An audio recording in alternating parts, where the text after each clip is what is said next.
The golden voice of game shows and a cherished thread in America's entertainment fabric has fallen silent. Wink Martindale, the smooth-talking radio DJ who shared stages with Elvis Presley and later became one of television's most recognizable game show hosts, died Tuesday in Rancho Mirage, California. He was 91. For millions, Wink wasn't just a name. He was a familiar face and voice, part of their homes through tic-tac-toe, gambit, high rollers, and more. With a broadcasting career that stretched over 74 years, his voice carried through the decades, always warm, always unmistakably him. From his bright sport coats to his unforgettable name, Martindale had a style that stood out.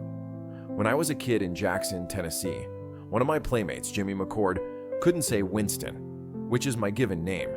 He had a speech impediment and it came out sounding like Winky, Martindale explained to ABC News in 2014. So Winston turned into Winky, and then I got into the business, and Wink it was. It served me well. He wasn't just a host, he was a storyteller.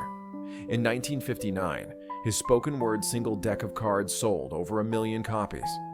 A year earlier, he sang All Love Broke Loose in the film Let's Rock.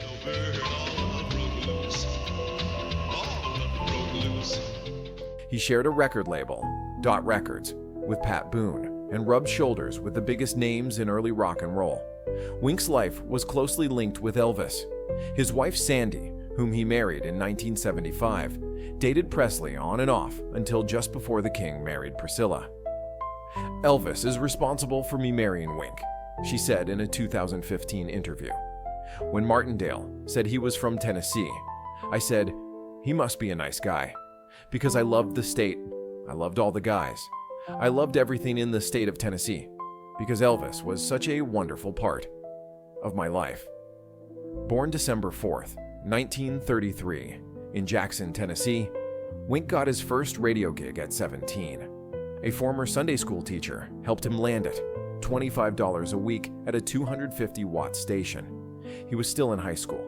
A few years later, he jumped to WHBQ in Memphis, where he hosted a radio show in the mornings and Wink Martindale of Mars Patrol, a kids' TV show, in the afternoons. He was there the night Elvis Presley walked into the station in July 1954. Wink helped arrange Presley's very first radio interview after That's All Right started spinning. He hosted the Top 10 dance party in Memphis, where Elvis was his most prized guest. By 1959, Martindale had moved to Los Angeles and was hosting from Pacific Ocean Park.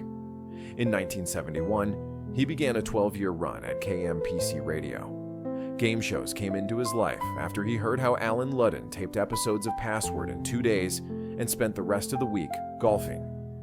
I went to my agent and said, "How about sending me on a game show hosting interview?" He got one. "What's that song?" On NBC, and that launched a run of 20 game shows. Second only to Bill Cullen, he was a mainstay on Tic-Tac-Dough for 10 years, and also worked with Chuck Barris on How's Your Mother-in-Law and Dream Girl of 67. Wink didn't just host, he produced shows too. Back home in Tennessee, he co-hosted a cerebral palsy telethon for more than a decade. He told his life story in his 2000 autobiography, Winking at Life. In 2006, he received his star on the Hollywood Walk of Fame, a symbol of a long, full life in the spotlight. Wink leaves behind his wife, Sandy, his daughters Lisa, Lynn, and Laura, his sister Geraldine, and his honorary son, Eric.